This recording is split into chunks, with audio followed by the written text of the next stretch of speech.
스가랴 11장 말씀입니다. 스가랴 11장도 우리 예수님이 이 땅에 오실 것과 또 그 오신 예수님에 대한 예언의 그런 말씀입니다. 특별히 예수님을 이렇게 영접하지 아니하고 배척하고 또 예수님에 대해서 배신하고 하는 그런 사람들에 대한 하나님의 심판의 그런 말씀이죠. 여기 특별히 은 30에 대한 예언도 되어 있는 것을 우리가 알 수가 있습니다. 여기 보면은 특별히 12절, 13절에 이르기까지 그 은 30을 받고 여기에 그 했던 것, 그런데 그걸 다시 토기장이에게 던지고 하는 이제 이런 부분이 있는데, 이 부분이 이제 가룟 유다가 그 예수님을 팔고 은 30을 받고 나중에 후회해서 그것을 다시 준 그 제사장들에게 갖다 주니까 제사장들이 이거를 토기장이에게 밭을 사고 하는 이제 이런 일들이 그대로 이루어진 것을 우리가 알 수가 있죠. 그래서 이미 이렇게 예언되어 있었다는 것입니다. 그래서 하나님을 이제 배신할 자들도 있었다는 것인데, 그러한 자들에 대해서 하나님께서 준엄한 심판을 하실 것이다, 그런 예언입니다. 그리고 또 이스라엘 전체적으로 이스라엘이 예수님을 받아들이지 않고 그런 것에 대해서 또 하나님께서 심판하시겠다, 이런 그런 오늘 말씀입니다. 여기에 11장 1절에 레바논 뭐 이렇게 나오는 레바논에 대한 어떤 심판. 그 레바논은 이스라엘 북쪽에 있는 지역이죠, 나라 이름이. 그렇지만은 이 레바논은 이스라엘을 상징하는 것으로 보여집니다. 그래서 이스라엘에 대한 하나님의 어떤 심판, 이러한 모습, 이런 것이 예언이 되어 있습니다. 예수님께서 구원하시러 이 땅에 오시지만 그래도 끝내 그 예수님을 영접하지 않는 자들은 결국 멸망받고 심판받는다 하는 것입니다.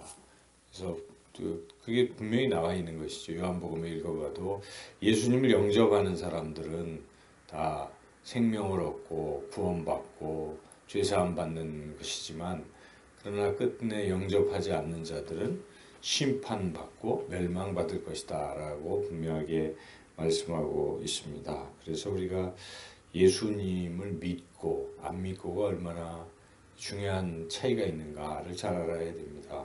근데 아직도 이 세상에는 예수님을 믿지 않는 사람들이 참으로 많습니다. 이 지구상 70억 인구 중에 거의 3분의 2 이상은 예수님을 믿지 않고 있다는 사실이죠.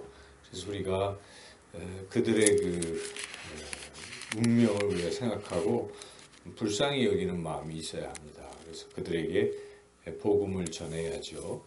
물론 전하는 방법은 좀 지혜로울 필요가 있겠습니다. 이번 네팔 지진에서 어느 선교단체에서 말을 잘못해서 예수님 안 믿고 힌두교를 믿어서 지진이 일어났다, 이런 얘기를 해가지고 오히려 복음 전파에 방해가 되지 않습니까? 그 사람들은 또 흥분하는 것이죠. 그래서 우리가 그걸 그렇게 결부시켜서는 안 되는 것이죠. 그래서 참 안타깝고 위로하고 해야지, 이걸 또 그렇게 얘기를 해서 상처를 주면 안 되겠습니다. 그래서 그렇게 지혜롭게 우리가 전도를 하되, 그러나 마음속에는 긍휼한 마음을 품어야 되는 것입니다. 아무리 이 세상에서 잘 나가고 하더라도 예수님 믿지 아니하면 구원받을 수 없는 것이죠. 그 끝은 멸망인 것이죠. 그래서 그것을 우리가 선포를 하긴 해야 되는데, 막바로 예수 천당 불신 지옥이라는 말을 직접적으로 외칠 경우 이제 거부감을 일단 주기 때문에 참 어려운 일이지만, 그러나 결국은 다 이제 얘기한 후에 그 사실은 분명히 예수님을 믿지 아니하면 하나님 나라 들어갈 수 없고, 그리고 결국 그 끝은 첫 지옥일 수밖에 없다는 사실을 역시 또 전하긴 전해야 되죠. 전하는 방법은 너무 직설적으로 잘못해서 오히려 이렇게 반감을 사서는 안 되지만 그래도 증거는 하긴 해야 됩니다. 오늘 이 말씀을 통해서 우리가 예수님을 믿는 것과 안 믿는 것이 얼마나 중요한 차이가 있는가, 더더욱 예수님을 안 믿는 것뿐만 아니라 예수님을 배척하고 또 예수님을 배신하고 하는 행위는 또 그러한 심판이 있는 것입니다. 그러나 반대로 우리가 예수님을 잘 믿고 또 예수님을 위해서 우리가 헌신하고 주를 위해 살아가는 사람들에게는 하늘의 상급이 또 준비되어 있고 하나님이 기뻐하시고 또 하나님께서 우리가 하나님 앞에 갔을 때 크게 칭찬하실 것입니다. 우리가 더욱더 주님과 함께 주님을 위해서 주님을 사랑하며 살아가시고 또 아직도 믿지 않는 영혼들에게 복음을 전하는 그런 복된 하루가 되시기를 주님의 이름으로 축원합니다.